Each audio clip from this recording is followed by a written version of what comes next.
Hello, hello, hi Possum, how are you doing? Sorry, a bit longer because I had to try to figure out how to figure out the Discord bot problem. And I don't think I fixed it. Anyways, that's not relevant. How are you doing this fine afternoon? Hope you're doing well. Are you excited for chapter 5 with our newly crowned fairy queen, Maddie? I'm excited to find out what's gonna happen with I assume we're gonna make the forest spirit into a giant tree, and the part of the woods. Full credits, lol. Turn this down a bit. Just turn the music down on my side. There we go. Woo! Are you excited for this, Possum? I know I am. Chapter 5 already. We're already so close to the end. Can't believe it.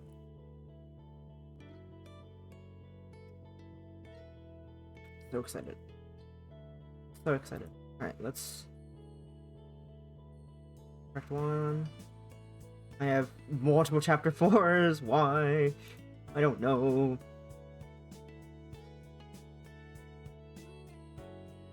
Yeah, this should be the one. This should be the one. I think. If I remember, this should be the one. I think this, yeah, this is probably... Go back. I don't have a scroll wheel on my mouse. If anything, I'm not invincible. I know that much. It starts at the top of my head. Something soft brushes against my face and hands.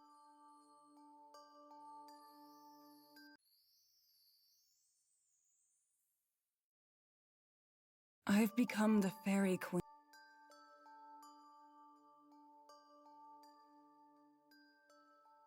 I'm using my trackpad as the scroll wheel, and it's janky. The chapter screen, I think, right? Okay. Alright.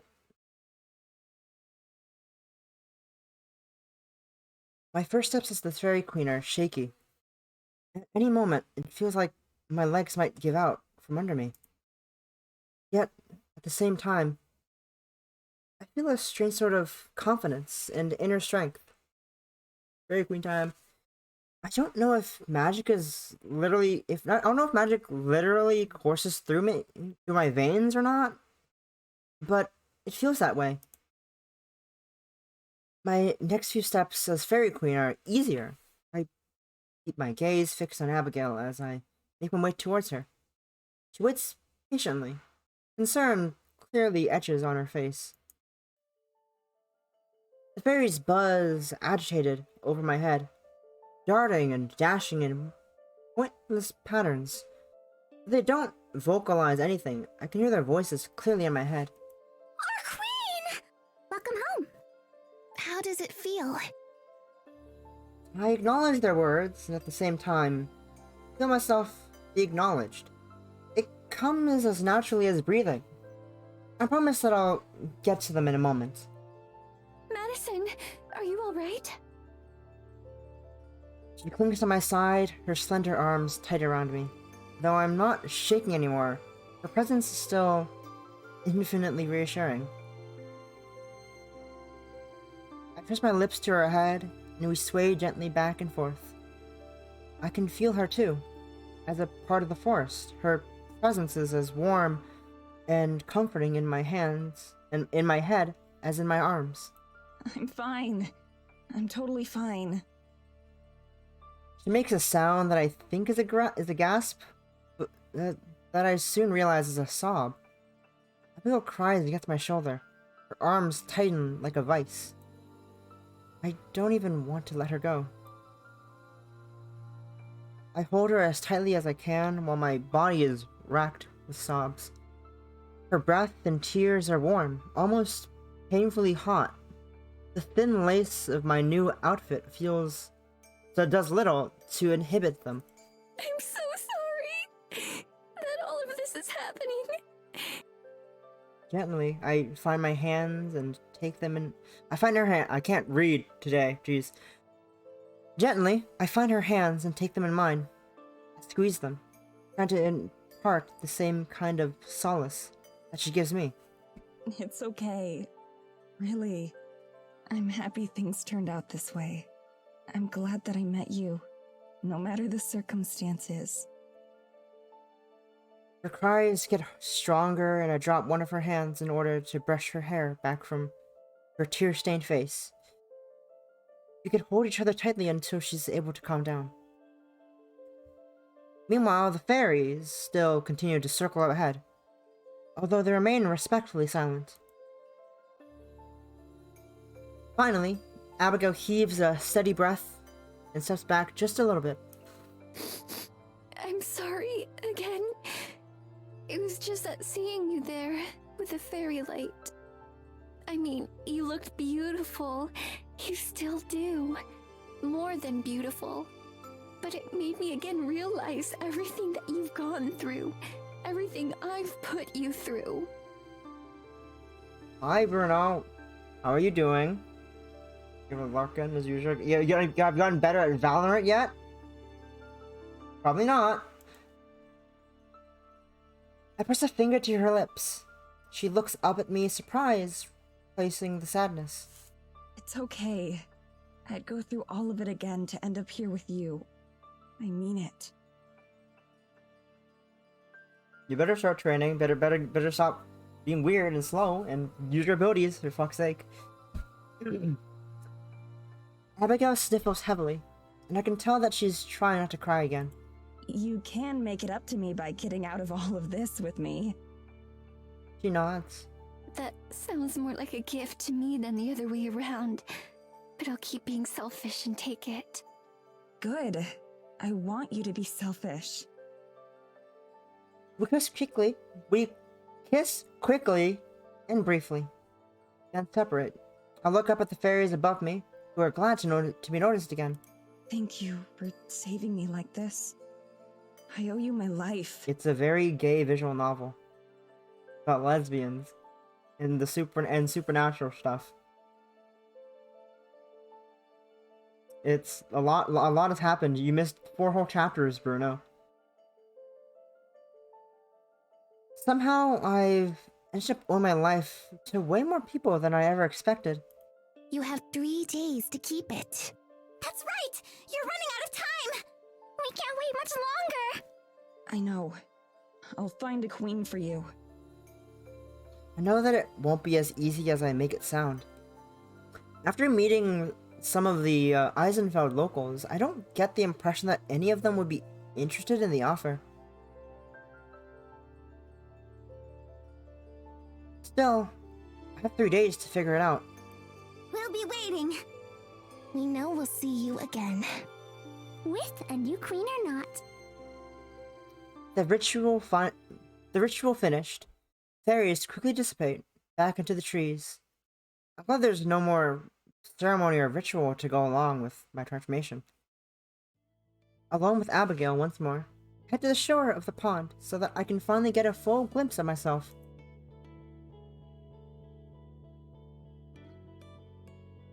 No. Yes.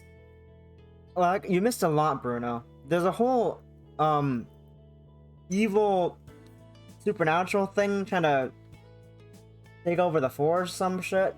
It's hard to describe. You have to be there to see it, to understand, Bruno. A lot has happened. Well, don't be yes, but also no. Yeah.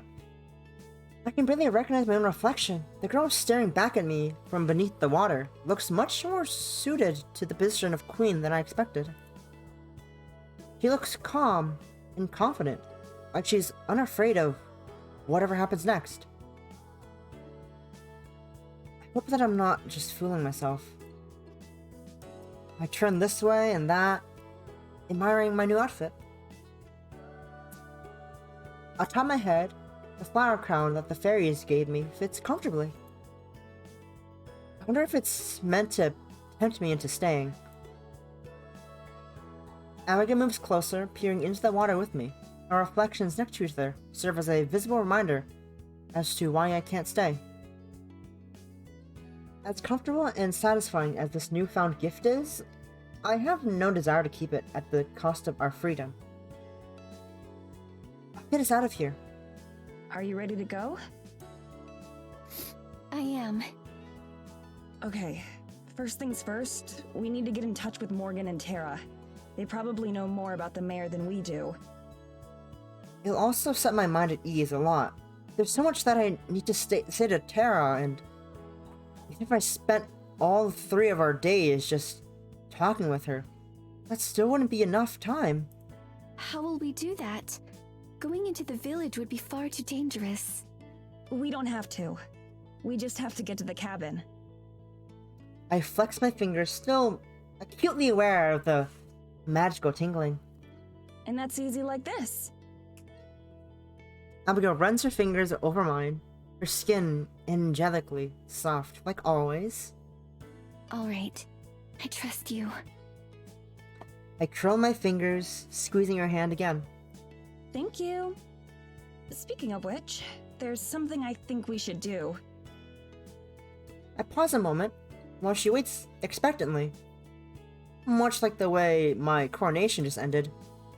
What I'm about to say seems unceremonious. I think I can return us to the physical plane, too. Both of us. It takes a second for the implications to sink in, before Abigail's eyes grow wide as saucers. Madison! Are you sure? Her hand clutches my heart, my heart as well. I can't explain how I know, but I just do. There's a lot of stuff that I can do now.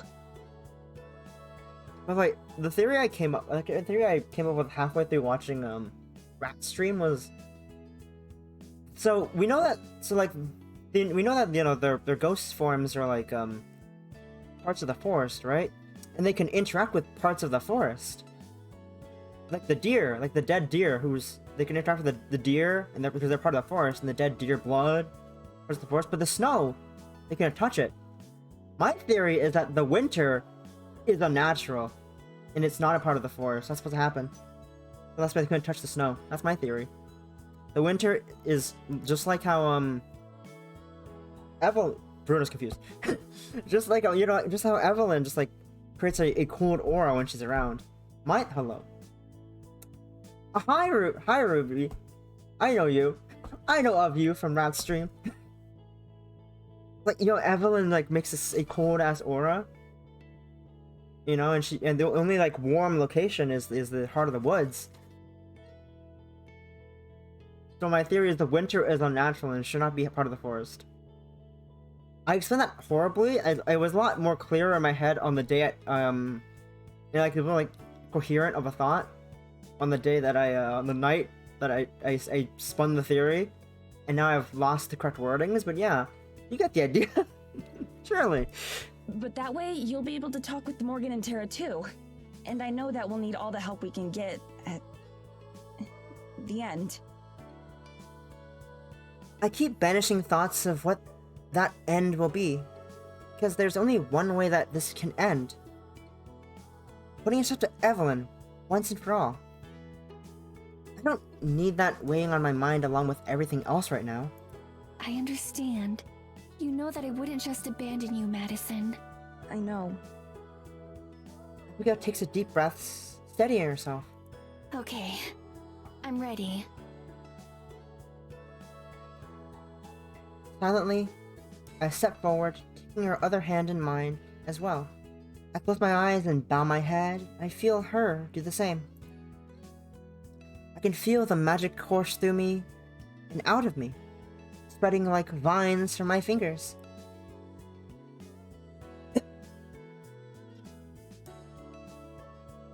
It affects both me and her, taking our very forms and rebinding them to the mortal world, where they belong. I can feel Abigail tense up, and you hear her breathing getting shallow. Still, I keep my eyes closed, willing the magic to continue working. It obeys my whims effortlessly. And then, after a minute that feels like an hour, the flow of magic slows and then stops. I open my eyes. Okay, Bruno, good luck. Don't disappoint us when we next play. Abigail is still there, her hands warm in mine, her eyes slowly open as well, meeting mine. This close together, I can feel her breath, warm against my face. How do you feel? A light breeze blows through. For the first time in 200 years, Abigail's gown sways in the wind. It's cold. She says and laughs, pressing herself even more tightly against me. Abigail shivers, her teeth begin chattering within seconds of her transformation. Despite how poofy it is, her gown really isn't very warm at all. Fortunately, the chill doesn't bother me. It wouldn't make sense for the Fairy Queen to be susceptible to the cold. Yeah, that makes sense. But taking care of Abigail is a pressing matter. Let's go to the cabin. I can get us there quickly. She just nods, wrapping her arms tightly around herself. I hug her tightly as well, and access the magic once again. This time I'll use it to transport us across the forest, to its very boundary where the cabin is, and where my powers stop being useful. Since the cabin and the village are technically outside the bounds of the forest, once I step past the trees, I'll just be a regular ghost again, at least until I get back into the forest. So I can't get too far away. If Evelyn were to find out where we are, or make some move against us, I'd be powerless to stop her. Better to not even give her that opportunity.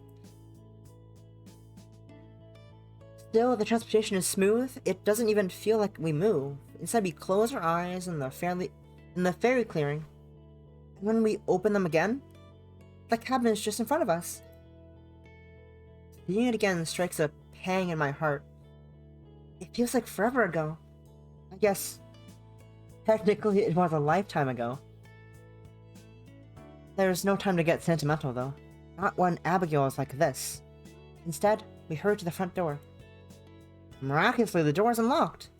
I guess Morgan and Tara had more important things to worry about than locking up the last time they were here.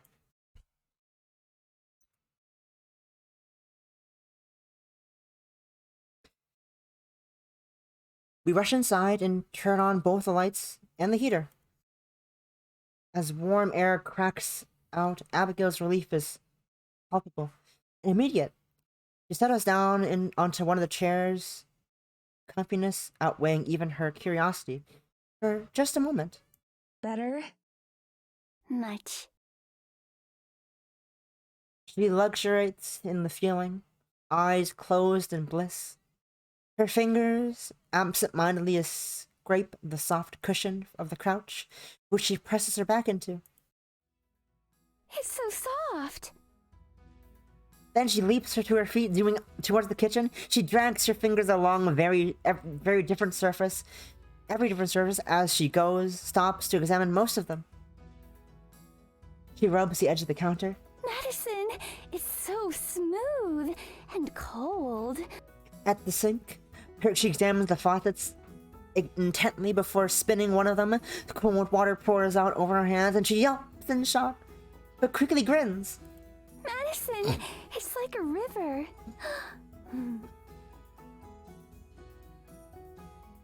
Then she reaches the heater, which is pretty much keeping her alive right now. Like the cat, she basks in front of it, relishing the warmth.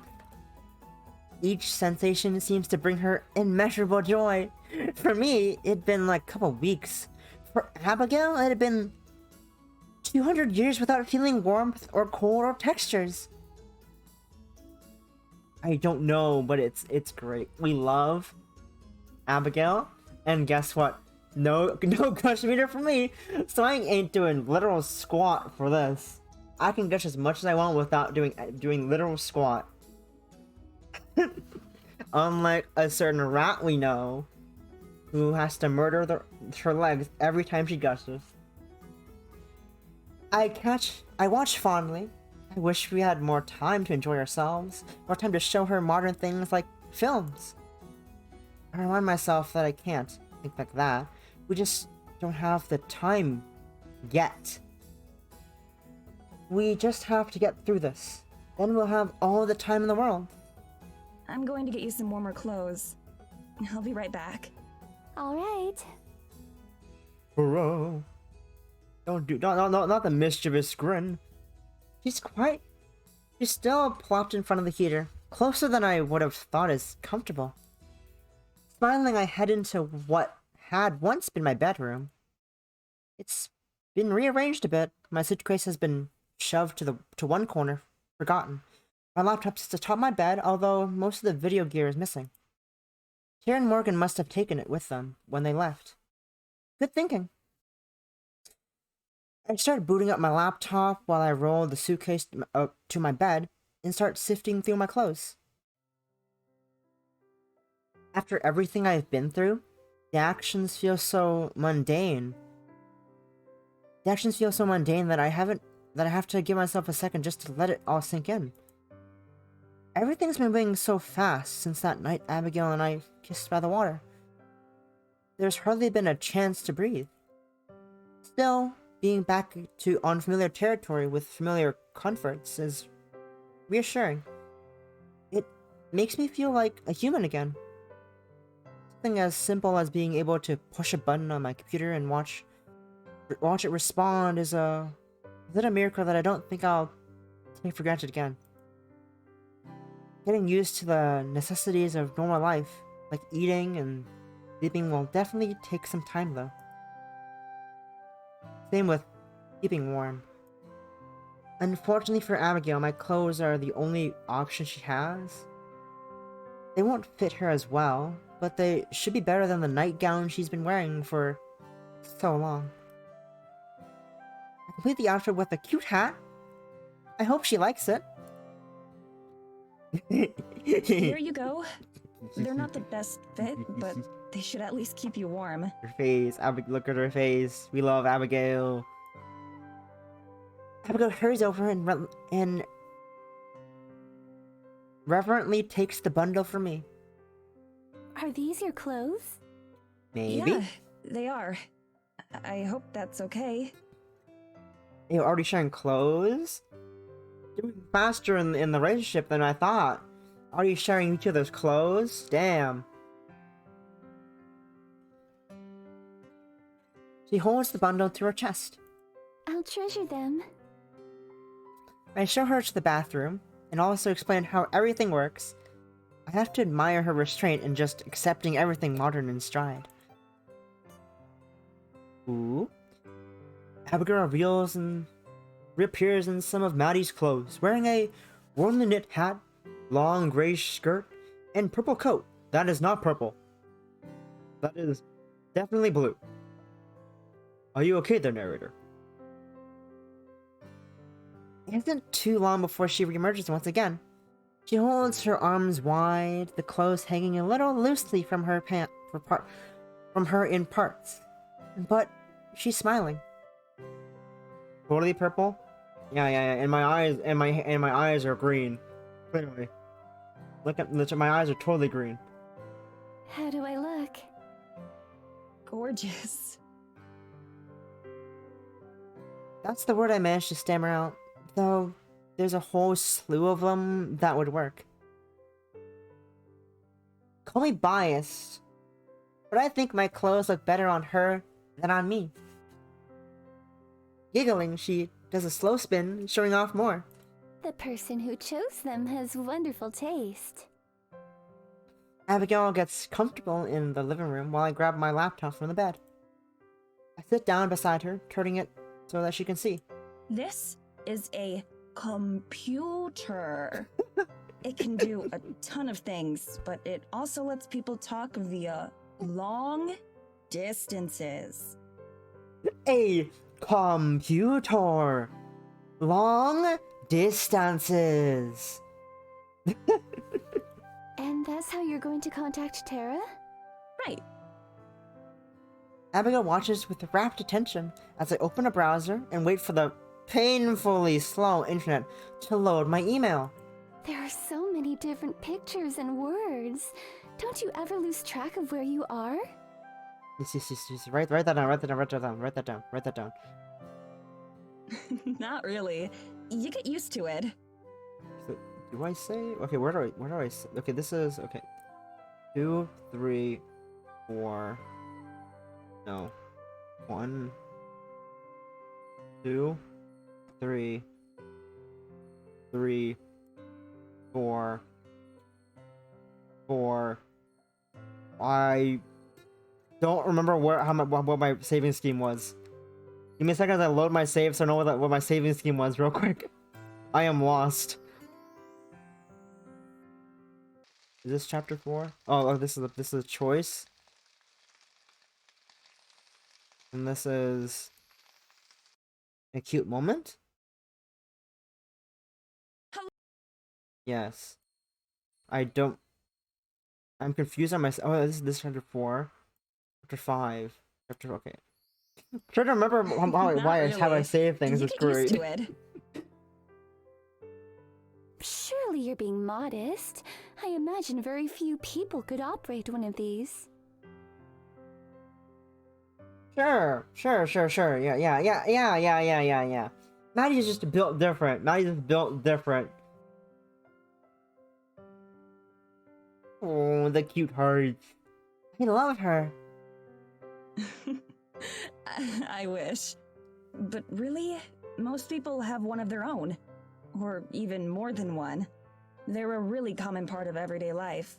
Look at her face. Look at her face. We love Abby. Look at her face. I see. In that case, you'll have to teach me. Definitely. For now, though, I'm going to send that message. Definitely, Gush. At minimum 5 squats. Minimum 5 gushers. And if we're lucky, maybe 10. Maybe 10 if we're lucky. Hey yo, 10 gushes on this one scene. That'd be amazing for everyone who's there and doesn't have to do the squats with her. How will it be transported? Through the internet.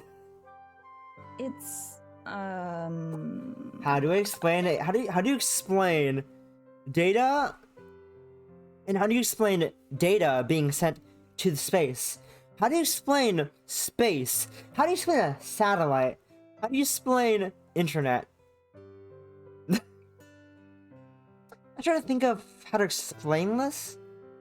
Then I realized that I have the perfect analogy. What, you have perfect analogy?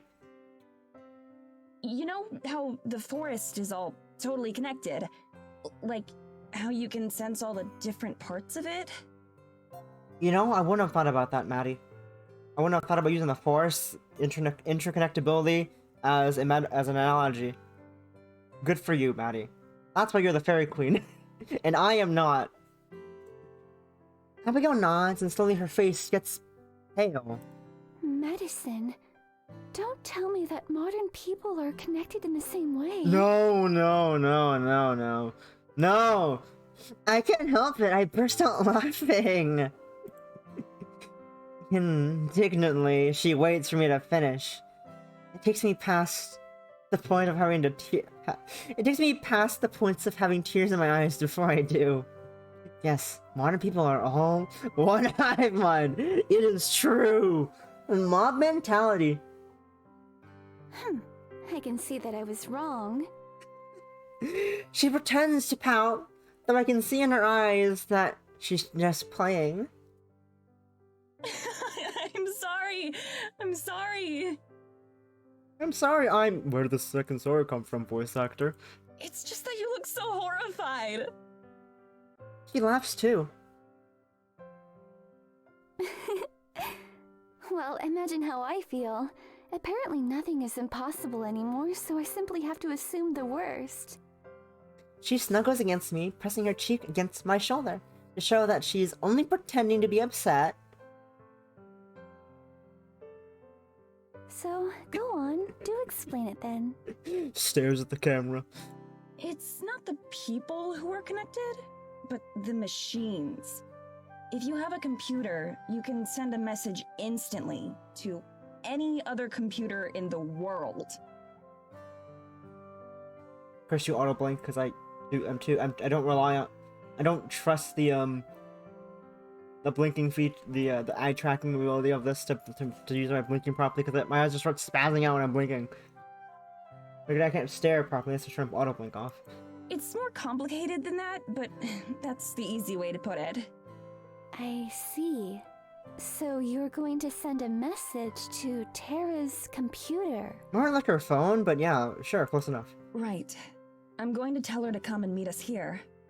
I hope she'll believe it's me. I'm sure that she'll know, somehow. I nod, entering Tara's email address into the field. It feels abruptly formal to be sending an email of all things to get in touch with her. I don't think we've ever had an email conversation in our lives. We're too young for that. We're too young to have email convos with our friends. Instead, we just text and use social media, like instant pound and me pipe, me tube. I don't really know how to word the rest of this message, so I don't really think about it. I just put my fingers to the keys and start to type. Dear Tara, I know this is going to sound kind of hard to believe.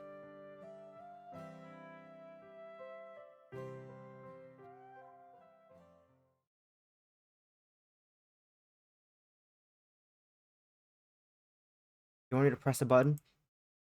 Okay, it was me to press a button, okay. That was a bit awkward, just staring at. Dear Tara, I know it sounds awkward.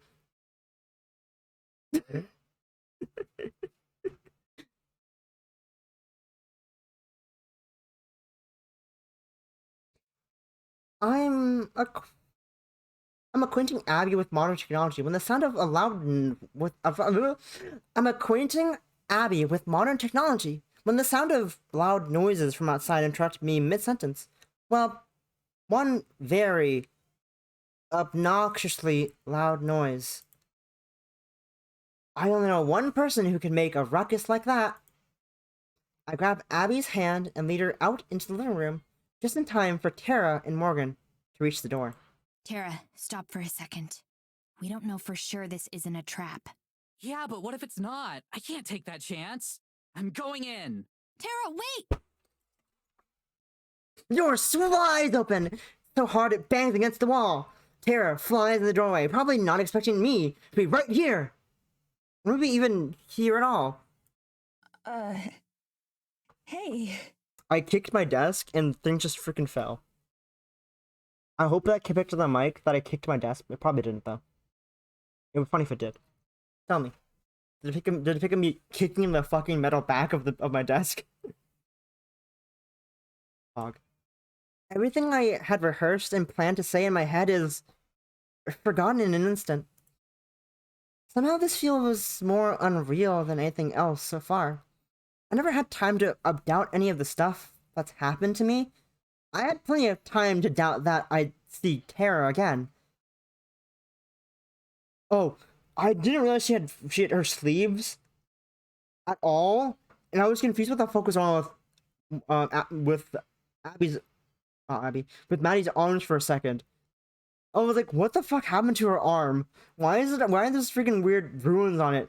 That's a sleeve from the gown under her dress.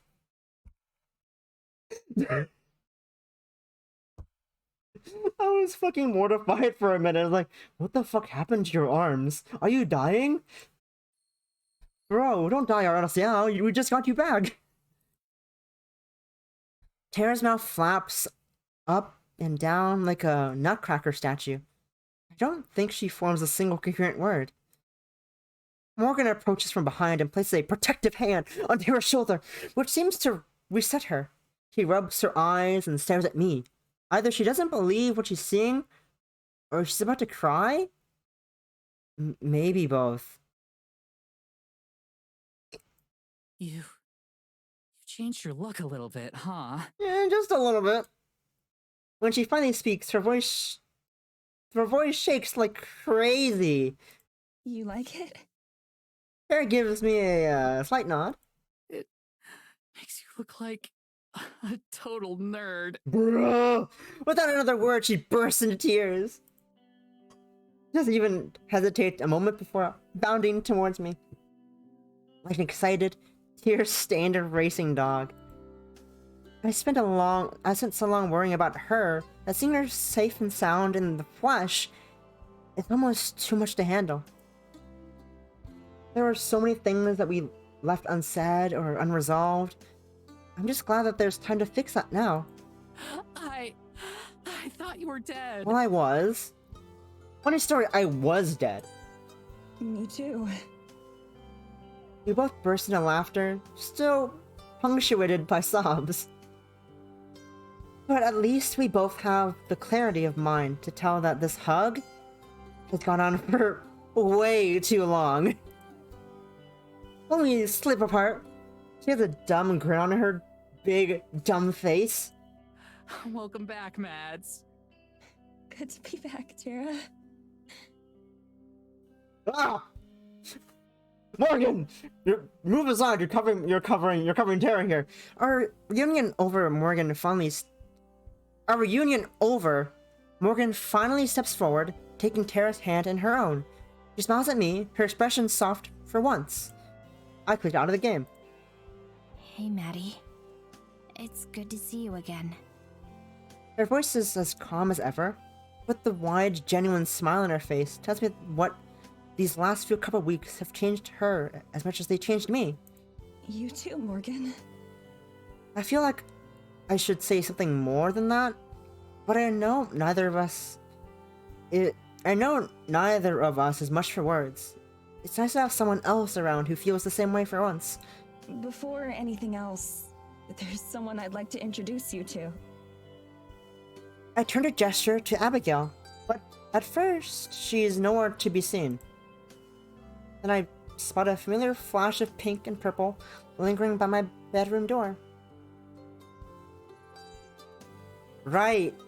We've spent so long together that I'd forgotten how timid she was when we first met. Her eyes are wide as she wrings her hands, looking from me to Tara and back. Tara and Morgan look just as shocked once they notice her.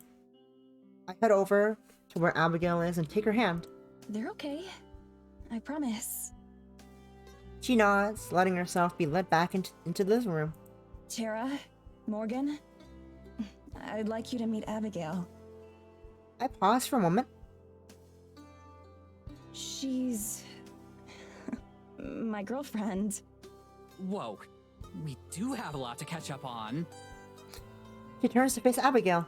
I'm Tara. I've been friends with Maddie for forever. It's nice to finally meet you, Tara. I've heard a lot about you.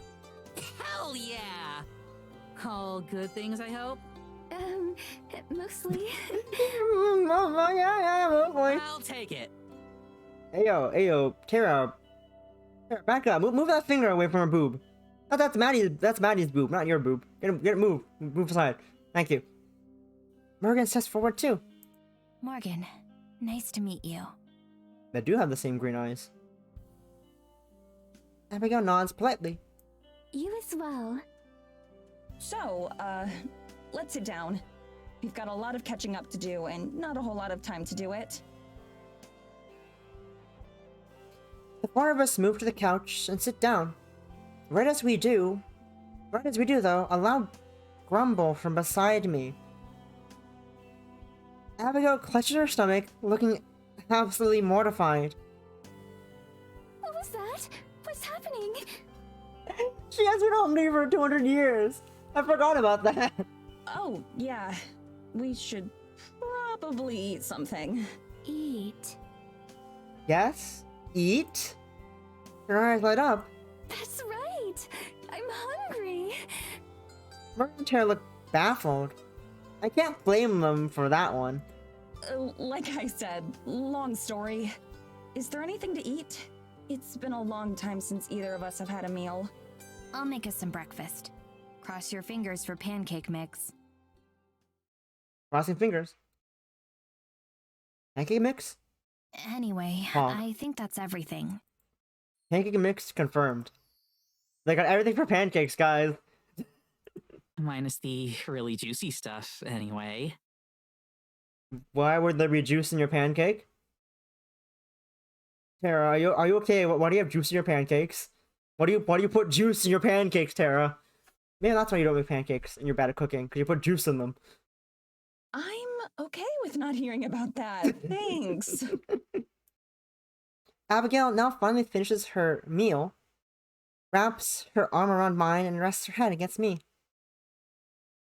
Morgan sighs and sends Tara and me a meaningful look. She rises and clears her throat. Abigail, would you mind coming with me for a minute? Morgan's voice carries a more serious tone that feels like a sudden departure from our light-hearted reminiscing. I knew it couldn't last forever, but I'm hopeful that we can return to it soon. Is something wrong? No, not at all. But there's something we need to talk about. And besides... She looks at Tara, then over to me. Her tone might be serious, but her soft expression makes it clear she's not about to deliver any bad news. These two might need a bit of privacy. I nod at her as Abigail lets go of my arm. With a quick kiss on the cheek, she stands and walks to Morgan's side.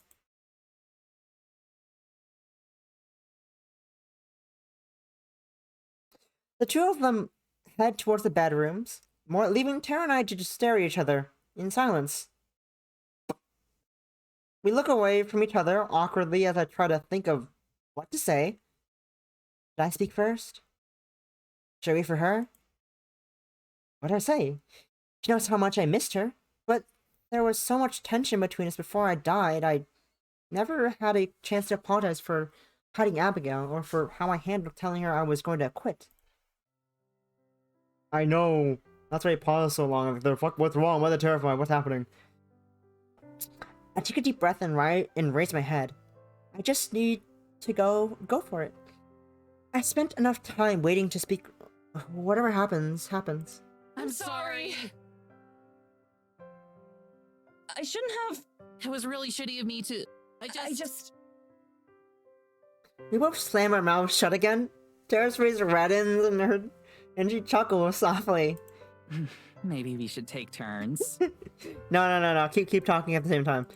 As long as you don't mind going first. She takes a long, overly dramatic breath and closes her eyes.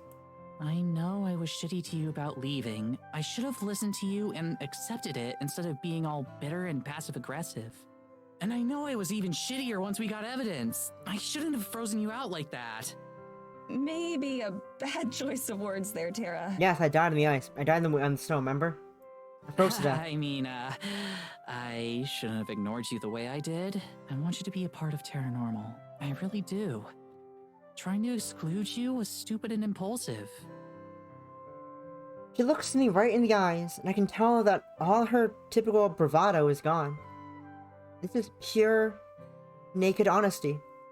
It's hard enough for me to manage something like that, much less her.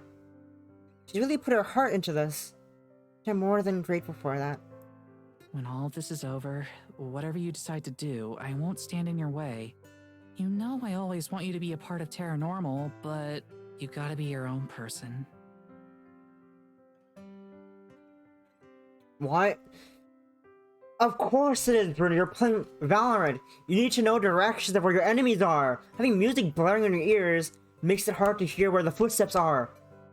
Bro, get good. Get good at the game first, then listen to music after, while playing. You can't be like me and learn and have YouTube in the background while playing games. You don't need the music! You need to listen to the footsteps of the enemies and the gunfire directions, Bruno. And you're my best friend. Thinking I might have lost you forever made me realize I honestly have no idea what I'd do without you. I give you a lot of shit, but I really do love you. I'm so sorry this all happened because I was too much of a screw-up to remember that. Tara exhales and slips back in her chair, as if the act of apologizing drained all the energy in her body. You don't need it. You're not SpongeBob with the water Jug. She's grown so much in the short time we've been gone. And then again, so have I. I need to make sure I show her the same sincerity in return. I'm sorry too, Tara. Even if I was mad, I shouldn't have hidden Abigail from you. It made things worse for both of us. And it drove us apart when we should have been getting closer than ever. But more than that, I shouldn't have set this whole thing into motion the way I did. The memory of our fight back home is painful, but I can't keep trying to run away. Instead of dealing with it head on, it's not fair to either of us. I should have told you I was thinking about leaving and why I was thinking it. I should have talked things over with you instead of dropping the bomb on you right before we left. When I thought I was going to be stuck here forever, I realized you were the person I'd miss more than anyone else. Even more than my family. I don't know what I'm going to do when we get back. I still have a lot to figure out. But I do know that whatever happens, we'll always be best friends. Mads, hi. Aww. Friendship, am I right? As she struggles to think of what to say next, I gently put my arms around her in a reassuring hug. We've said enough for now. She hugs back, squeezing a bit too hard. We stay that way until it starts to get awkward, as hugs between us tend to do. I pull away and sit back down, a bit embarrassed. So, are we good? I let out a deep breath, releasing the anxiety that had been twisting in my stomach in knots. Whatever happens next, I know that it'll be easier without that dragging me down. Yeah. I think we're good. Are we good enough for me to start calling you the ghost with the most? Don't push it. Aw. Alright! Morgan time! Time to brush off my Morgan voice. I end up bringing Abigail into Tara's room. The two of us carefully step over the pile of clothes on the floor to sit on the bed. She bounces on it a few times. I don't think she's used to springs. Having fun? How do you people sleep in these? Aren't you afraid of just bouncing out of bed? It's not that bouncy. It's just comfortable. I suppose tomorrow I can let you know if I agree. So, what is it you wanted to talk about? It's hard to put into words. No matter what I had been preparing myself for, a conversation like this wasn't part of it. It's about family. Our family. You're a Dulcing as well? I'm a Fisher, actually. But a change in last name doesn't change the fact that we're part of the same family. At first, I couldn't believe it. What Maddie and Abigail were telling their... When Abby and Maddie get... Oh my fucking god! End my life!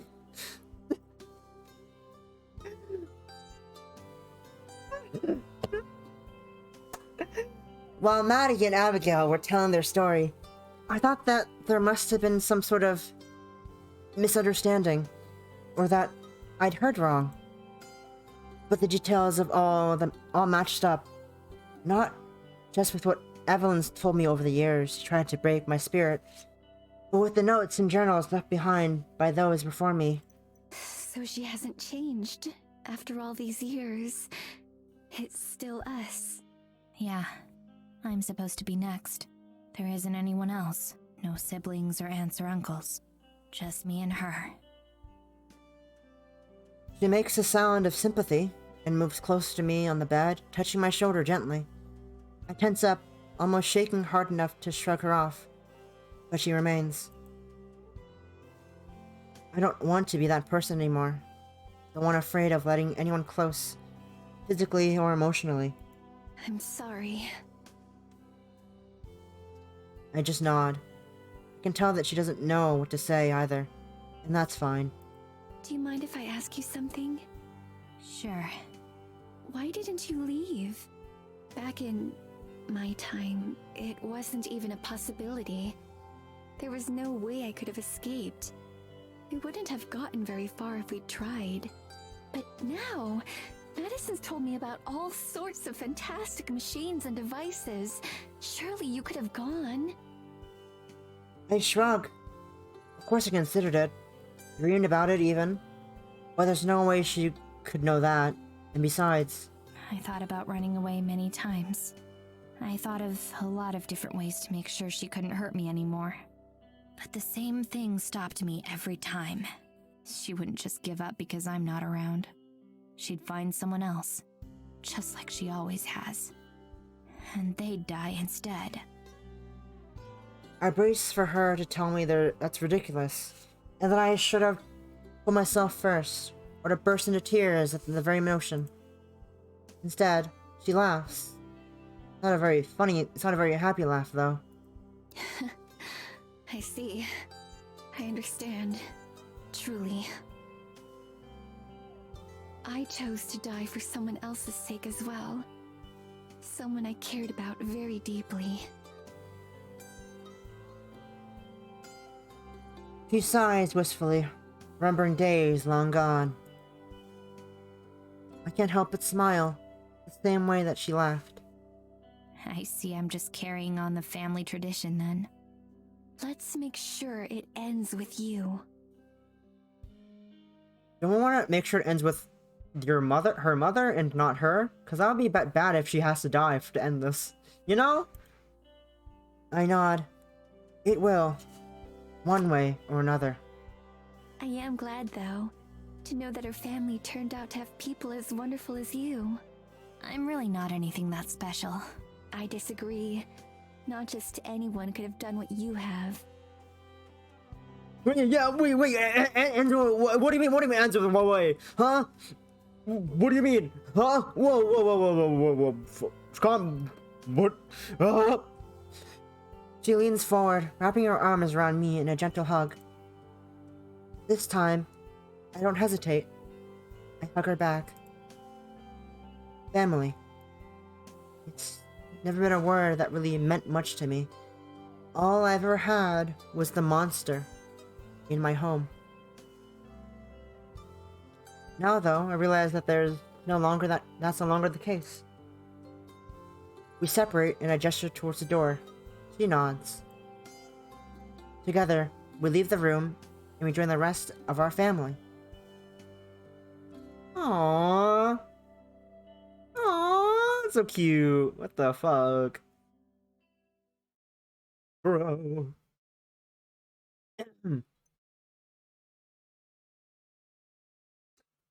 Abigail and Morgan come out of Tara's room, joining us, both smiling. I'd have to ask her what they talked about later tonight. But right now, I'm just enjoying the moment. I feel more at peace than at any time since arriving in Eisenfeld. Even during the sweetest moments with Abigail, there was still the lingering bleakness of being a ghost. Now, despite the threat of Evelyn, it feels like there's a chance of everything turning out well. After we talk, Morgan's cat comes and hops on my lap. I would have expected her to take to Abigail, not me. Hello, Jailadora. I scratched behind her ears, and she leans into the motion, purring contentedly. Tara notices it and sits up straight. Oh, how is it going, Gelato? Or should I say, probably former fairy queen? Wait a sec. Mads, I just realized. But you haven't met Geladura yet, right? Geladora. I have. Back in the shop, right after we arrived. No. It's fairy No, Geladora. I mean, like, met her. Morgan was right. She really can talk. She can. I can. He can. The cat looks up from my lap, staring into my eyes, her tail swishing lazily. guess. Geodora. If I feel like it. You're talking to that fairy queen, Geodora, who's probably also you. Bro, for the respect, you're a fairy too. Both Abigail and Maddie stare in shock at the talking cat. Then why didn't you sooner? The first question that comes to mind. Geodora closes her eyes. After a moment, I start to think that she's fallen asleep, but then she opens them once more. I didn't feel like it. Fuck you. I look over at Morgan, sitting across from me. I guess I owe you an apology. It's fine. She certainly didn't make it easy to believe. Geodora stands up, her tail lashing, as she strides over to drape herself across Abigail. In response, Abigail strokes Geodora's fur, looking almost as gleeful as when we had our first meal. I didn't know if I could trust you. Now I know.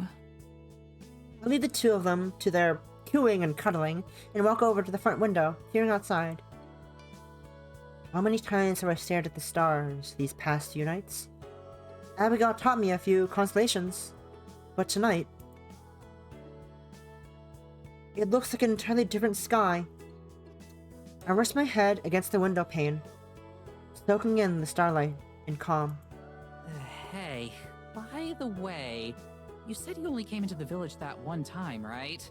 Yeah, we didn't want to risk it any more than that. Not with how close we came to Evelyn. Makes sense. You, didn't see anything embarrassing when you were spying on You us, weren't right? fucking. I thought you were asking. We weren't spying. Or at least we weren't trying to. But no, thank God. Oh, phew. For real though, after this is over, but before we leave, you've got to show us some of the cool spots in the forest. Sure, that'd be fun. Actually, do you want to go right now? Oh, wait, for real? I can show you the fairy clearing at least. That's our favorite spot. How long a walk is it? It's getting kind of late. Walk? Where we're going, we don't need walking. Oh, we wouldn't need to walk. Where we're going, we don't need to fucking walk, Tara. You're talking to the fucking fairy queen. Tara's face slowly morphs from puzzlement to excitement as she realizes what I'm suggesting. You mean like magic? Roads? We don't need roads where we're going. Oh, hell yeah! Her enthusiasm startles Geodora, who hops up and runs away. Abigail gestures in vain for her to come back. You two up for a field trip? Oh, look at how hurt she is. Oh my god, look at Abigail. I want to squish her cheeks. Abigail, still upset at losing her new friend, nods stiffly and says nothing. I do, that's what I was referencing. Sure. Geodora traipses back in, returning to Abigail's feet. Abigail perks up immediately. Would you like to come with us, Miss Jailidora? I suppose so. Oh, carry me. Uppies! I would like some uppies. Miss Abigail, I would enjoy some uppies. Uppies, please. Abigail, please regale me with some uppies. Abigail gladly obliges. I lead everyone outside into the tree line, just in case there's anyone watching. I gather everyone into a circle. The four of us lock hands while Geodora perches on Abigail's neck. Okay. 3, 2, 1. The forest greets me, and I respond in kind. It shows us the way to its heart, to the lake. I hold Abigail and Tara's hands tightly and breathe the smoothest, the softest sigh. I thank the forest. Then, I open my eyes, and we're here. Wild. As soon as we arrive, I can feel the presence of the fairies in my mind. They're instantly aware of where we are. and I send them all a mental greeting, which is returned right away. Theodora slings her ears back, and her tail begins to lash harder than before. I wonder if she can feel magic too. Before I can ask, Tara whistles in awe. Dang, Mads. You really leveled up, huh? For 3 days. I put all my skill points into magic. Fucking nerds! Jesus Christmas! Stop being nerds! Even Morgan looks dumbstruck. Something I've not used to from her. She tilts her head back, staring in open-mouthed wonder at the glimmering trees and fairy lights. What is this place? Are we really still in the forest? Yes, it's a very special grove. It was one of the first places I brought Madison. We came back here many times. It definitely feels magical. Oh, damn it. I should have brought my camera. We all head down to the pond. Tara and Morgan gawk at its unfrozen waters, the same way I did when I first saw it. I feel a strange sense of pride seeing them so excited about this place. A loud buzzing sound suddenly fills the air before I can warn Tara and Morgan what's about to happen. Fairies burst forth from the trees. Tara yelps in shock as they pass over her, wings beating noisily. Jaladora. Your Majesty! You're back! Me or Jaladora? You've returned! Which one? Hello, you three. Which one? It's nice to be greeted so enthusiastically, even if I didn't exactly want to be queen. I wave, expecting the three of them to come to me right away. But to my surprise, the fairies sail right past me and flock around Abigail instead. Our queen! My thought exactly. Theodora hisses as Abigail shrinks back, looking afraid. I'm not your queen. She's over there. Abigail tries to point at me, which the fairies ignore her. No, you're not. We know you aren't. It isn't you.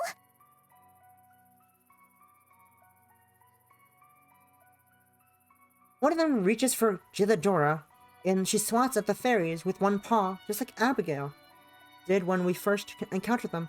The fairies react with shocked indignance, their mouths open in identical shapes of puzzlement. They abandon verbal communication and instead emanate a wave of questioning curiosity. Although I can feel it, it's not directed at me. By listening, or rather, by feeling, I realize who they're communicating with. Jaladora. Whoa. Just to be sure I'm right, I communicate a request for confirmation. Despite her discomfort, Jaladora turns to me from Abigail's arms and blinks languidly. Yes, that's right. Now I'm the one whose jaw drops in shock. Care to fill us in, Mads?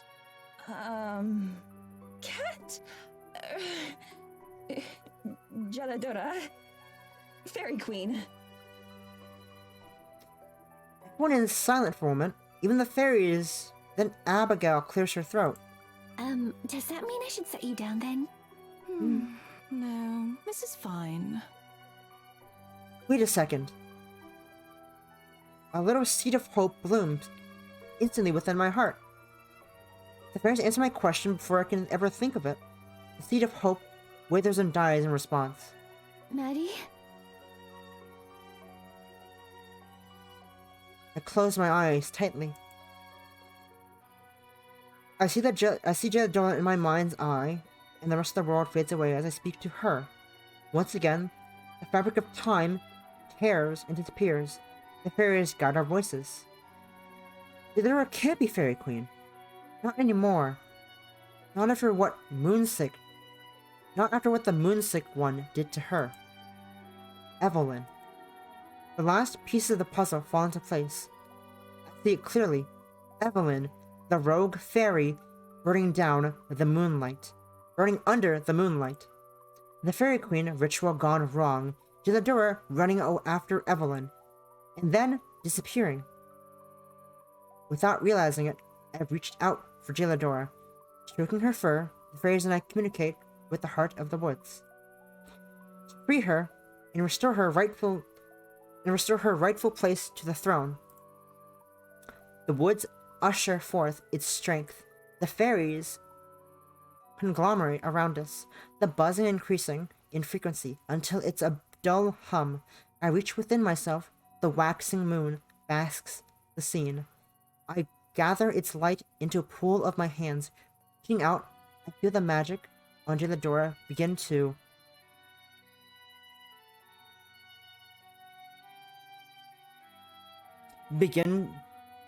vibrate violently.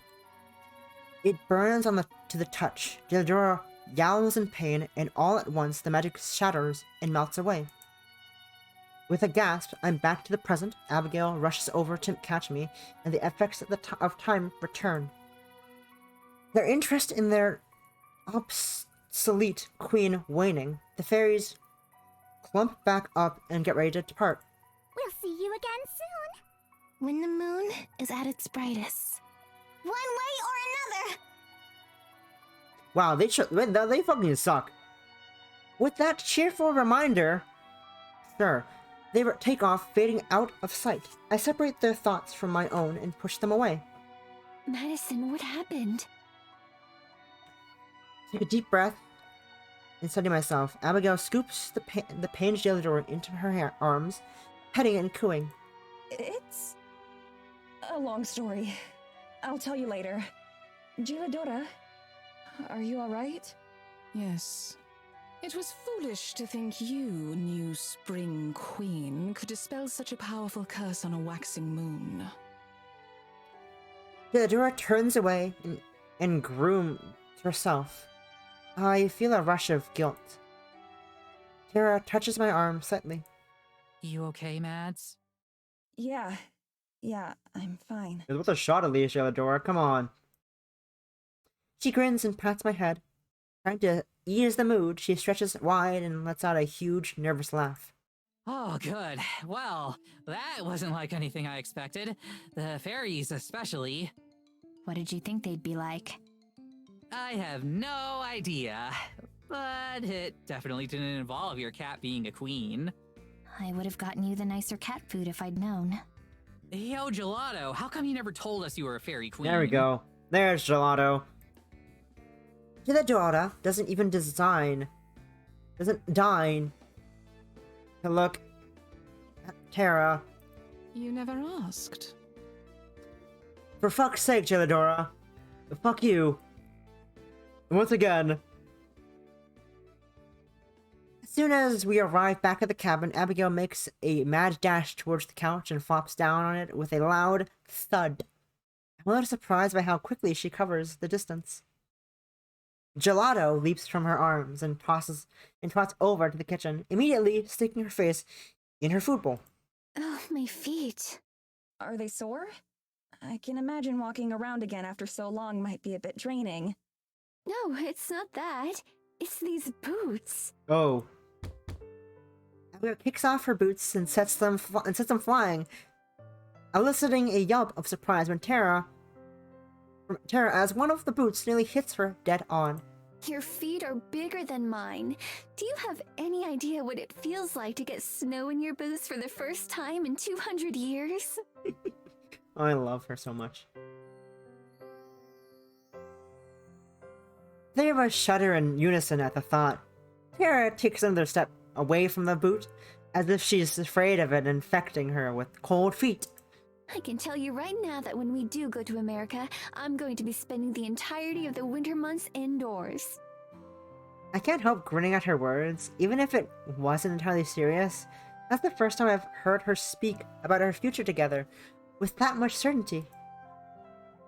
I make my way to the couch and sit down beside her, putting my arm around her without a second thought. She leans against me, our bodies perfectly aligned. Reunited at last, the four girls spend a precious, relaxed moment together at the cabin. Abigail and Maddie listen to Tara tell a story while Morgan watches lovingly from the kitchen.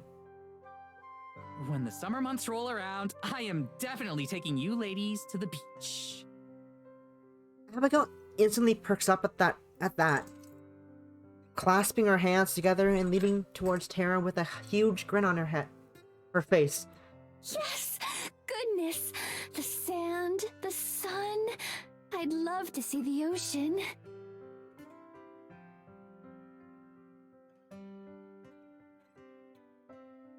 Morgan seems a little less enthusiastic about the prospect of the beach. Her face, an expression more of concern than excitement.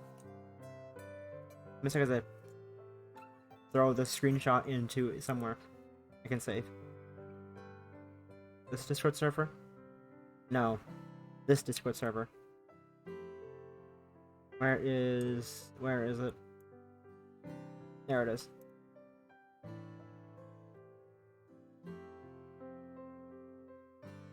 Camwa.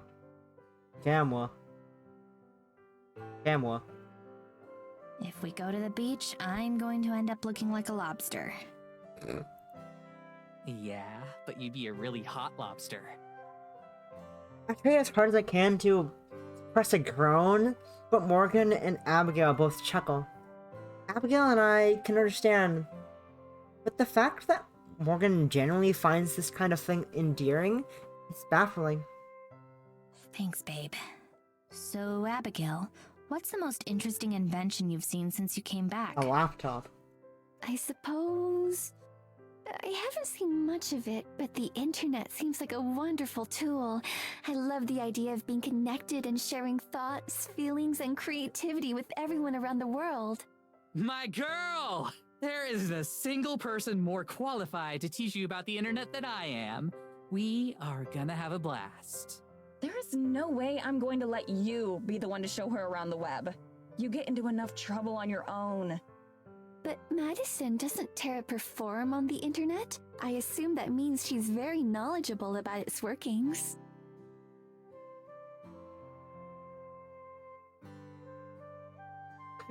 Tara raises an eyebrow and leans down to place her hands on the table, staring closely at Abigail.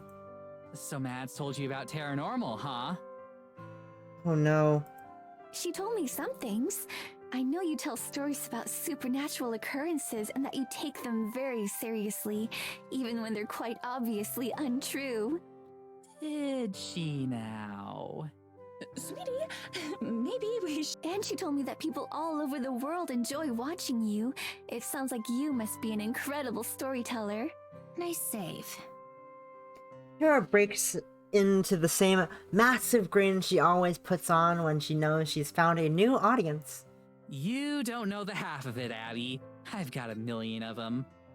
I roll my eyes and lean back against the couch. Abigail just moves closer, ready to hear whatever Tara's going to say next. Just looking at her feels healing.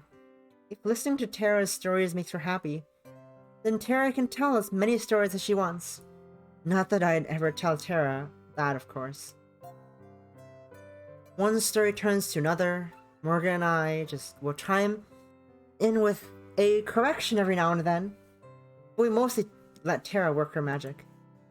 Abigail keeps asking questions and Tara keeps eating them up. If Morgan's anything like me, she must enjoy seeing the girl she loves acting so happy. I know I am. I don't know what's going to happen after this. We're still in danger. We still don't have a way out. But that doesn't mean we can't enjoy our time together. All of us. I just wish I could shake the feeling that this is the last time we'll have this chance. We stayed at that for a while, telling stories, making jokes, and most importantly, talking about our future.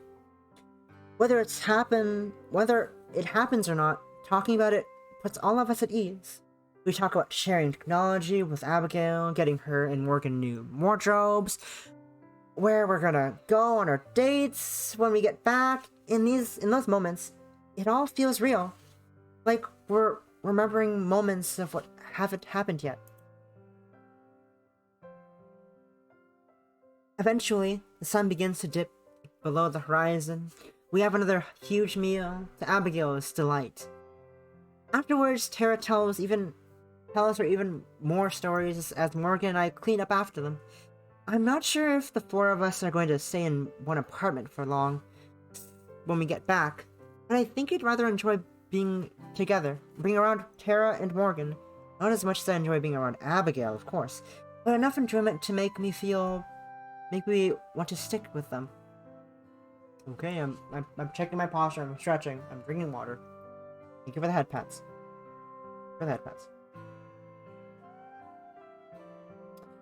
In time, Abigail starts to yawn and blink warily as Tara talks. She hasn't had a chance to sleep since she got her body back, so she's no doubt unprepared for the strength of the body's need to rest. When the sun finally sets, we say our goodbyes and head for our rooms. I'm already looking forward to tomorrow.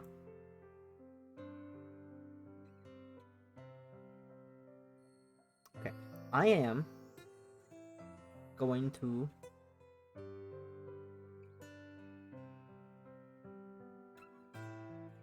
I'm gonna go do a quick be right back and do a quick bio break and refill my water.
We're back.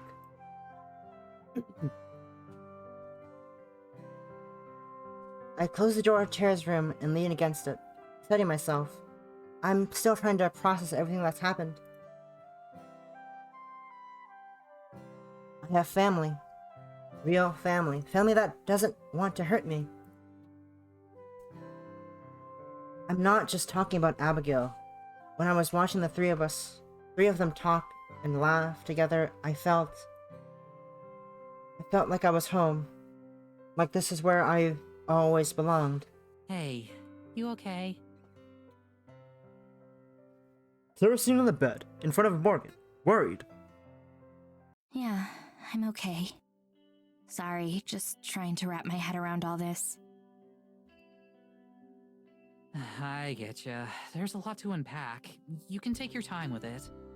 I guess that means now isn't really a good time to talk, huh? What do you mean? I wanted to talk to you about something, or ask you about something, I don't know. It can wait if you still want to work on getting your stuff sorted. Is something wrong? No, I mean, I don't think so. I've just been thinking about some stuff. Like... Tara takes a deep breath and scoots back on the bed. She curls her legs up towards herself, taking on a surprisingly subdued posture. It's, well... You know how Abby's been calling us a couple all day? Even though we told her we're not? Yeah, she's not very good at taking hints. I'm not sure if that's it. I think she's just, like, direct. Kinda like you. Runs in the family, I guess. I know we agreed that we were going to stay friends or whatever you'd call this until this is all over. I get that. But after seeing the two of them, I'm not sure if I feel like that anymore. We've still got a lot of shit left to deal with. We still don't have a plan, but I think that's okay. She shrugs half-heartedly and looks down. I want to give her a hug, but I can't move. Abby put a name on this thing we have when we couldn't, and maybe she's wrong, but I don't want her to be. I really love you, Morgan. I don't want to deny that. I want to be closer than just friends that love each other. Don't. My words leave my mouth before I have a chance to think about it. What? Please don't ask. I'm sorry. It's not that I don't want to. That's why I'm asking you not to say it. Because I know I'll say yes if you do. She looks up at me. I can practically hear the cogs turning in her head. Why don't you want to say yes? People get hurt when they get close to me. I don't even like having friends because of how guilty I feel when Evelyn gets in the way. I'm already so close to you. Closer than I've ever been to anyone. But if I put a label on it, a part of me just feels like it would put you in more danger. I feel so stupid saying it. I feel so stupid saying it out loud. It's just a word. Why am I so afraid of a word? Besides, I've never had a girlfriend before. I don't know what it could mean for me. Or for you. What do you mean? What about the one that taught you how to knit? Oh no. How could I have forgotten about that lie? It was just so easy to say back then. It made me seem like I knew what I was doing. Made it easier to ignore what happened with those girls. Tara has understood everything about me, but I still don't want to tell her about what I did with them, or why I did it. Hey, it's cool. I've had plenty of girls lie about having girlfriends before. It's just a thing people do. We can just forget about it. We're past lies now, right? Her words stab at me, like needles. It's not like she's trying to force this out of me. I could even tell myself that this isn't a lie. That it's just not telling her about something she never asked about. There's more to it than a simple lie. Wait. What am I saying? What am I doing? There are still things I haven't told you about me. About what I've done. Things that could make you change your mind. Tara's managed a weak smile. It's hard to be reassured when you don't know what you're reassuring someone about. If you don't want to date, that's okay. I get it. But nothing you can tell me is gonna change how I feel about you. She sits forward again and pats a spot on the bed next to her. But right now, I'd rather be miles away from her, not closer. I've been feeling like this. I finally learned how to get close to people. And now I'm back to pushing her away. Do you remember what I called myself the first time we talked to Jeladora? A shell. But you know that's bullshit now, right? We're gonna make sure Evelyn can't get in your head anymore. Evelyn isn't the only one that made me feel that way.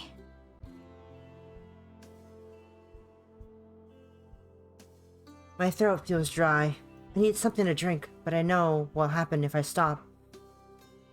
If this closes, it won't open again. I didn't learn how to knit from an ex-girlfriend. I learned from Hannah.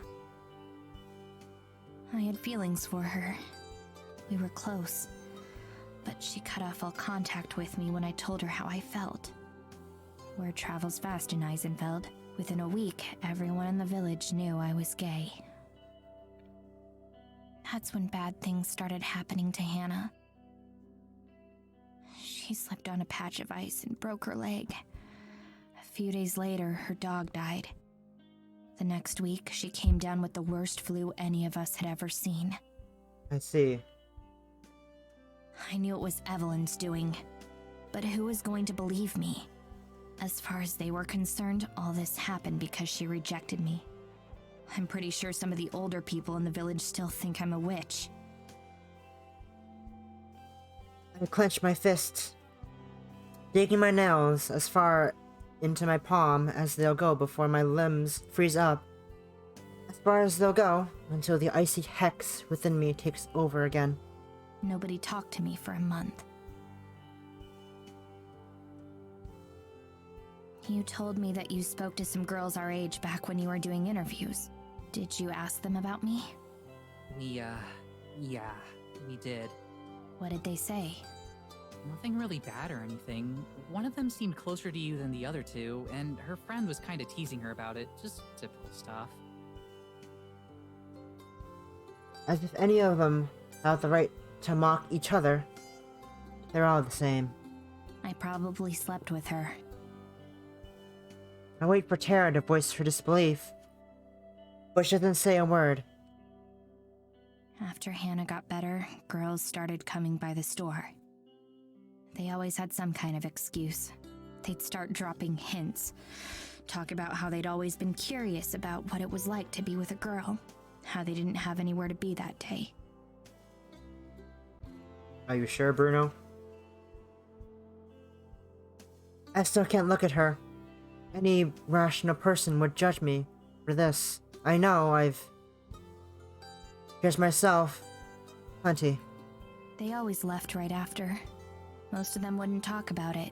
They'd just go back to their normal lives. I guess some of them talked, though.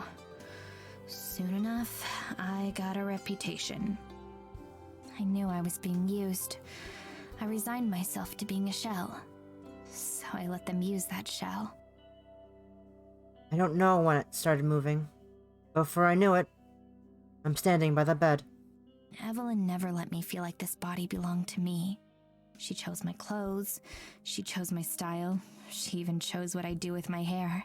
It was her body, and she wanted it how she liked it. I can't keep standing.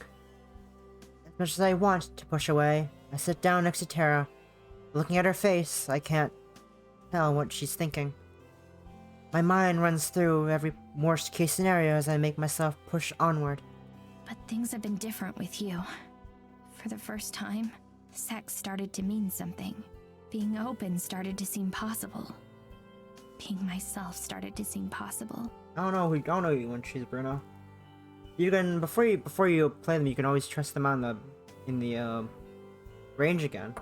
Test out their abilities again as if they matter to you, but they don't, because you don't fucking use them ever. But still. But all I know about myself is how easy it is for other people to use me. If I go out into the world and live for myself, I don't know what kind of person I'm going to become. The shaking has almost started to subside, replaced by a painful knot in my gut. Almost there. I can make it. What if I end up becoming someone you can't love? What if my shell is the only worthwhile part of me?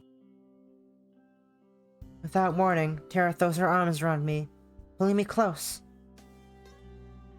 I wrap my arms around her waist without even thinking. You're not a shell, Morgan. You're the furthest thing from that. Just because someone tried to make you something other than yourself, or because people took advantage of you, that can't destroy the real you. That you has always been there. And I know it a lot better than you might think. She nuzzles my neck and I can feel the dampness of her cheeks. She's crying.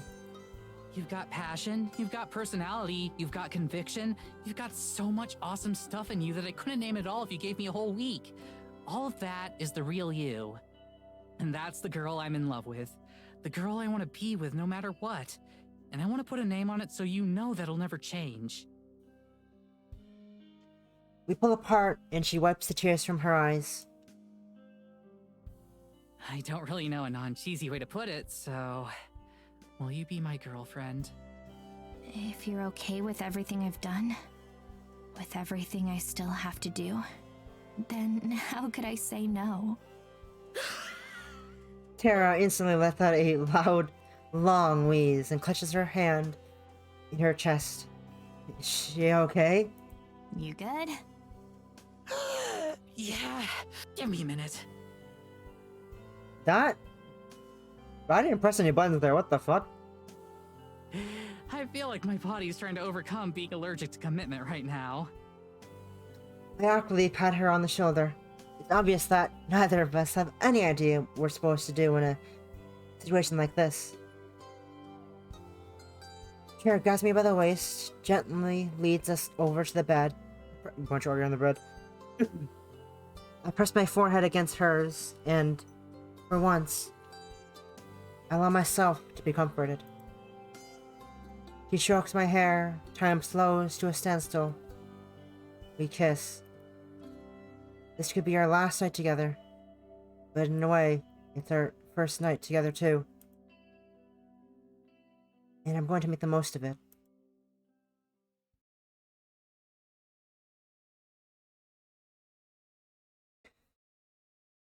I hold Tara close in my arms. She is nestled close to me. The sun is long gone, but the moon is bright enough to illuminate her smile. I'm still smiling too. I close my eyes and let myself relax. I think I might actually sleep well tonight. But as always, luck isn't on my side. Hey, What? do you hear that?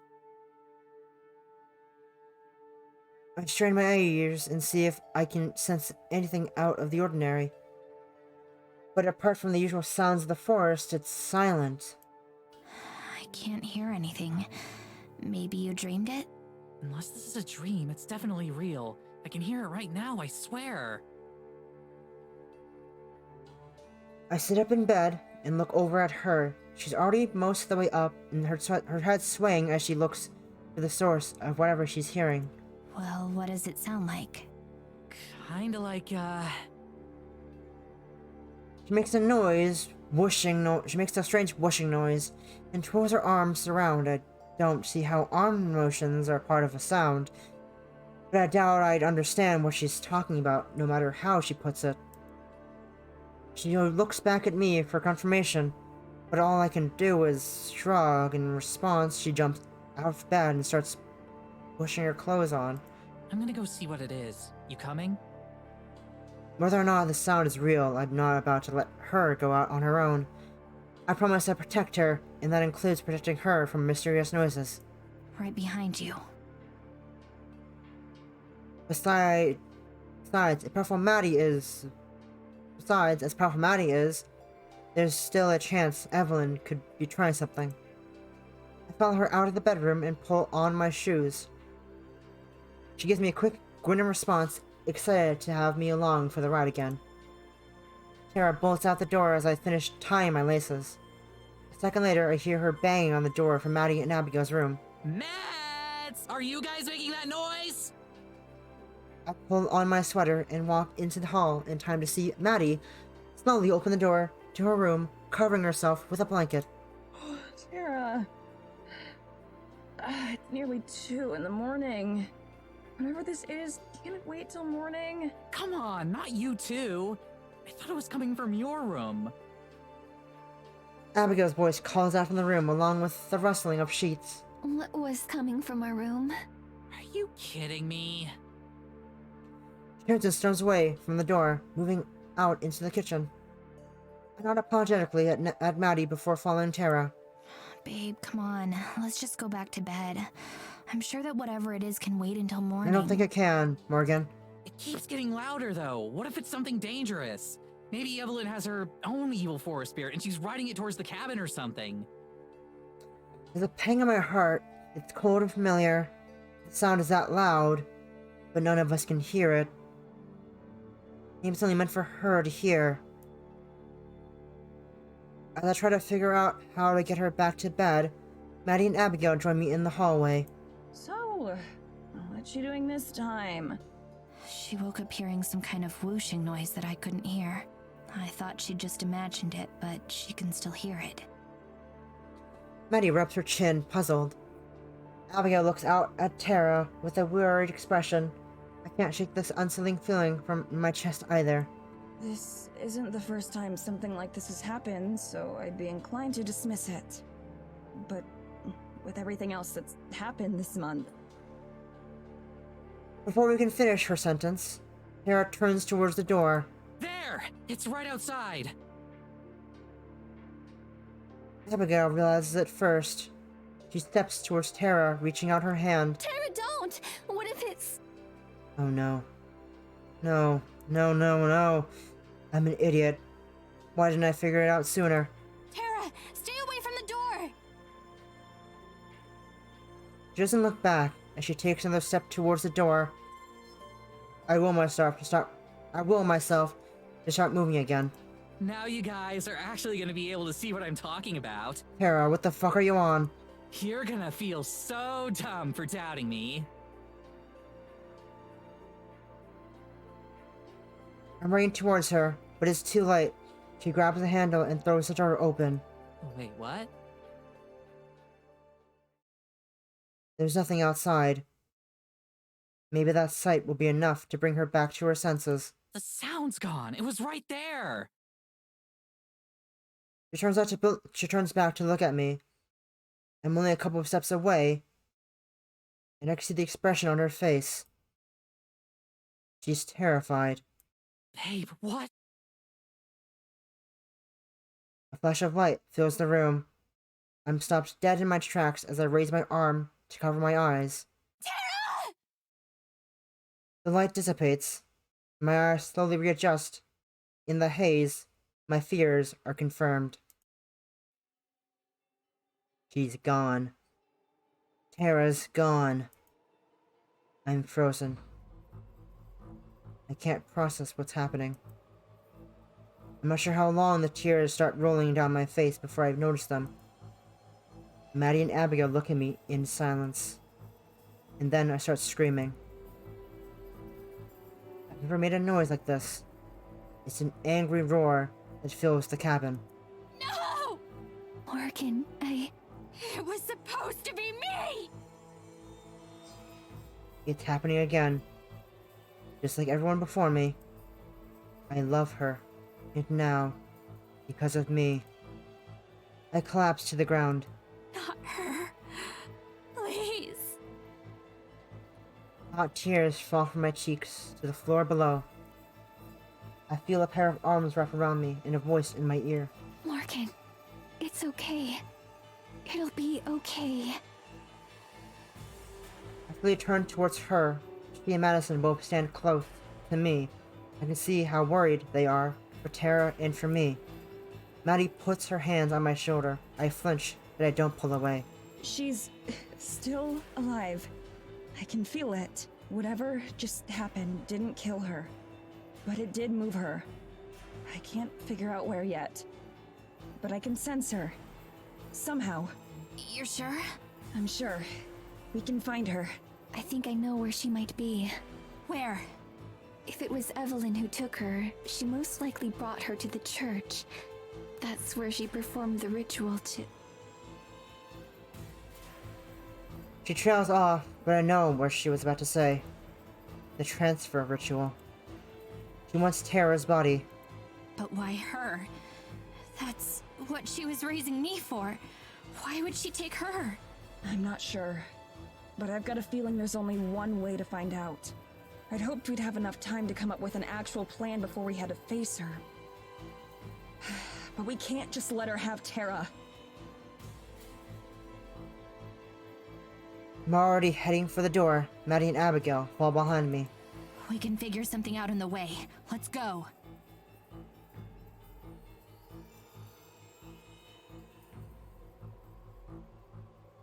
We'll think of something. We have to. This time, it's going to be different. I'm not going to let Evelyn win again. I'm going to get Tara back, no matter the cost. And this time, I'm going to make sure Evelyn never hurts anyone again. For better or for worse. This is the end.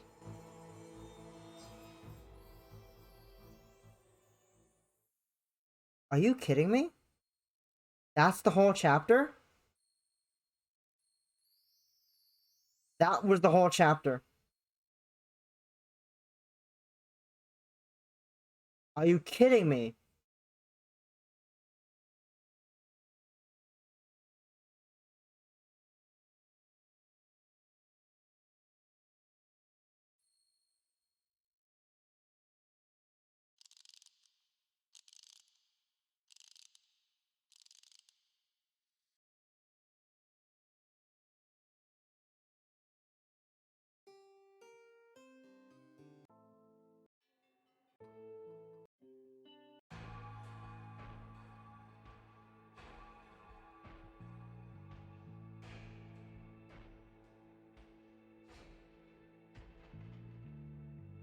What the fuck? They're ending it there?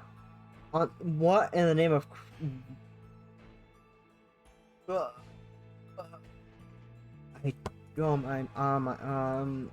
Jesus, that's a lot. That's a lot to dump on me before the last chapter. That's so much to dump on. What the heck? Uh, uh, bro.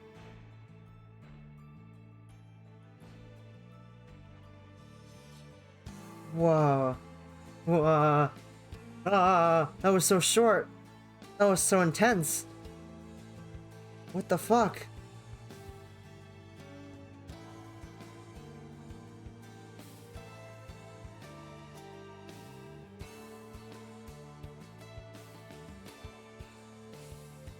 I would expect that to be a lot longer. We don't get any. We barely get any goddamn respite from the terror. It's barely been 1 day in the game, and it's already happening. I thought we had 3 days, but no, we have one. We have like half a day. Jeez. I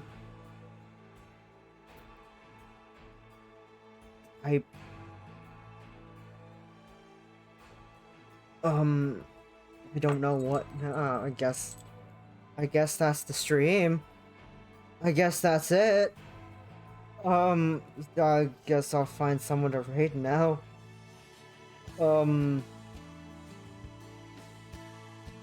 Okay then.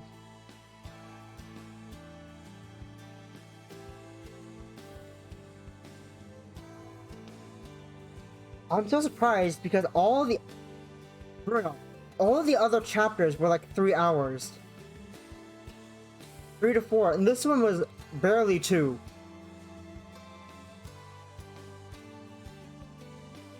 And there's still one more chapter left, I think. There's more. But that also the cliffhanger. The fuck? That's a cliffhanger. Oh.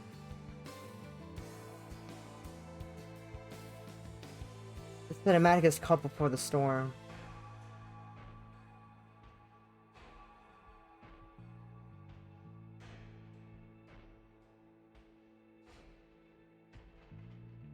Play what? Play the next. I'm not gonna play the next chapter.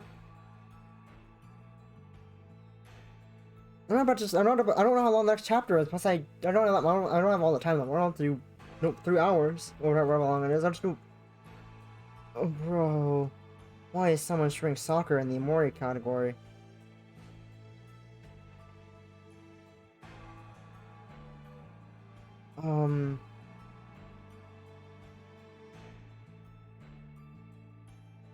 Bruno, if people have something called shower and have to rest and eat.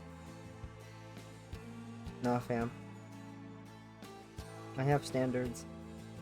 I'll have to keep this one chapter at a time. I need to give time for a friend who's also playing this game to get ahead of me so that they can finally tune in. Oh my god! What the fuck? Okay, I need to find someone to raid though. I'm scrolling through my phone trying to find someone.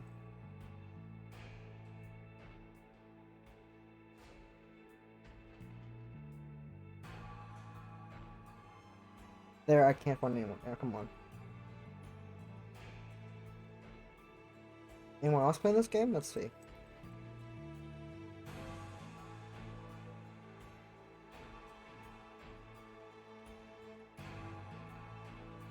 Nope, no one else is playing this game. Damn it.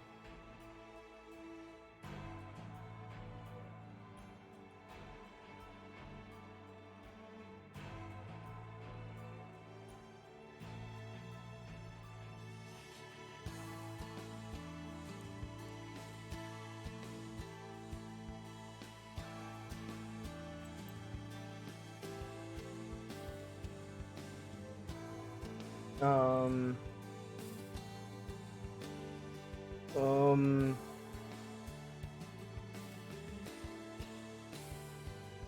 Yeah, I guess.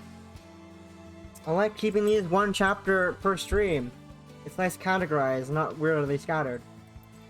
I like it. I can't find anyone. I guess I'm gonna... unless I...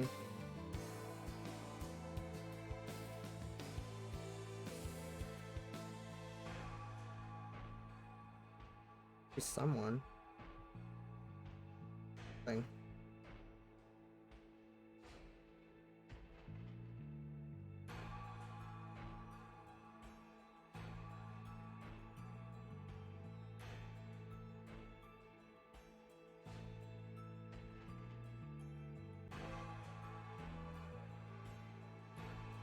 I just need to end it because I can't find anyone at all. No one I know is streaming. No one I give a shit about. I can't find anyone. Interest. Wait, never mind. Wait, Kokoro's doing something. What's Kokoro doing? Let's see.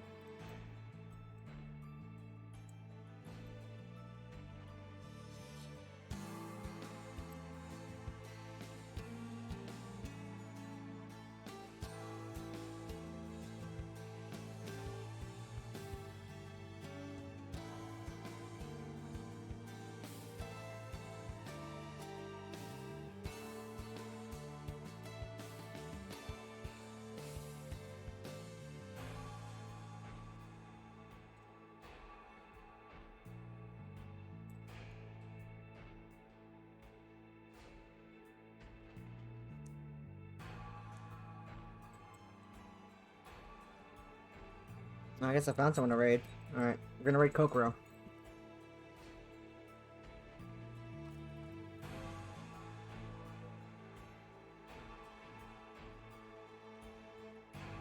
I misspelled the word raid. Lol.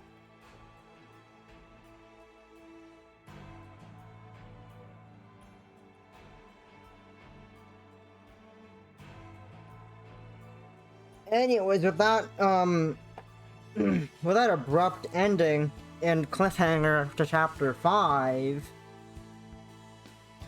I hope y'all enjoyed the literal emotional roller coaster of having the smallest respite of barely 2 hours, and hope to see you next week, or for chapter 6, final chapter, I think, and also on Saturday for something. I don't know if I'm going to stream on Saturday, but I'll stream something. I'll see you guys next time.